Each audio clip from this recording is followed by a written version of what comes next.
বানাই বলছেন লিতাসকুনু ইলাইহা, আদম এর এই জন্য বানাই দিলাম যাতে তুমি তার নিকট গেলে শান্তি পাবা। তোমার এই যে অশান্তি, এই অশান্তি দূরীভূত হয়ে যাবে তার নিকট গেলে। কথা কি বুঝতেছেন? তো স্ত্রী কাজের জন্য না, স্ত্রী কাজের বুয়া না, স্ত্রী হলো শান্তির জন্য। এই জন্য মহিলাদের ব্যাপারে আল্লাহ রাসূল বলছেন, আদ-দুনিয়া কুল্লুহা মাতা ওয়া খায়রুল মাতাই আল মারআতু সালিহা। ইন্ডাস্ট্রি বলেন, ফ্যাক্টরি বলেন, এমপি মিনিস্টারি বলেন, দেশে বলেন বিদেশে যান, একটা জিনিসের তালাশে যান, সেটা হলো শান্তি। কি সবাই কি তালাশ করে? শান্তি চায়। তো ওই শান্তি আল্লাহ পাক রাখছেন নেক মহিলার মধ্যে। এই জন্য বলেন আদ-দুনিয়া কুল্লুহা মাতা ওয়া খায়রুল মাতাই আল মারআতু সালিহা। কাউকে যদি আল্লাহ পাক নেক বিবি দান করেন, তাহলে দুনিয়ার যে মাকসাদ শান্তি, সেই শান্তি আল্লাহ তাআলা তাকে দান করবেন।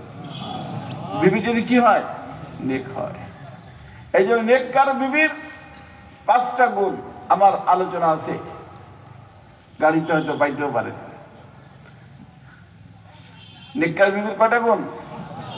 তার ভিতর একটা গুণ হলো ইযা রাআহা সাররাতহু, যে যখন একজন পুরুষ, তার ডিউটি তো বাইরে, সে বাহিরে থাকবে, বাহিরে কাম কাজ করবে, ক্লান্ত শ্রান্ত হইয়া যখন সে ঘরে ঢুকবে, আমার রাসূল বলেন স্ত্রীর চেহারার উপরে তার দৃষ্টি পড়ার সাথে সাথে তার সমস্ত ক্লান্তি দূরীভূত হইয়া তার শরীরের ভিতরে জান্নাতের শান্তি আল্লাহ তাআলা দিয়ে দিবেন। প্রথম নম্বর গুণ। এই জন্য আল্লাহ রাসূল বলছেন, সৌন্দর্য না, বংশ না, বিবাহ করো দিনদারি দেখা।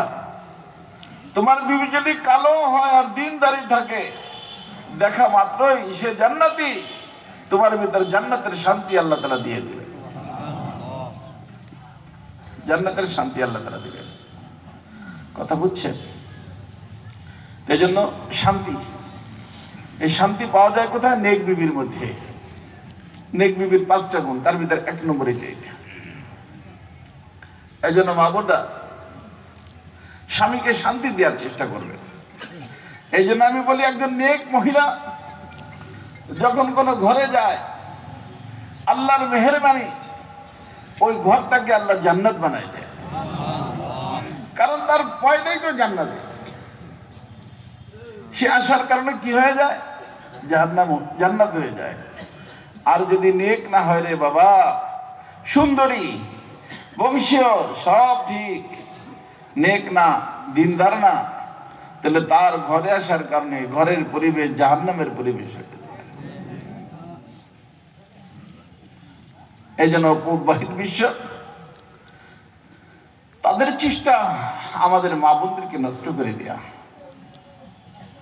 কিভাবে মা বোনদেরকে নষ্ট করে দিবে?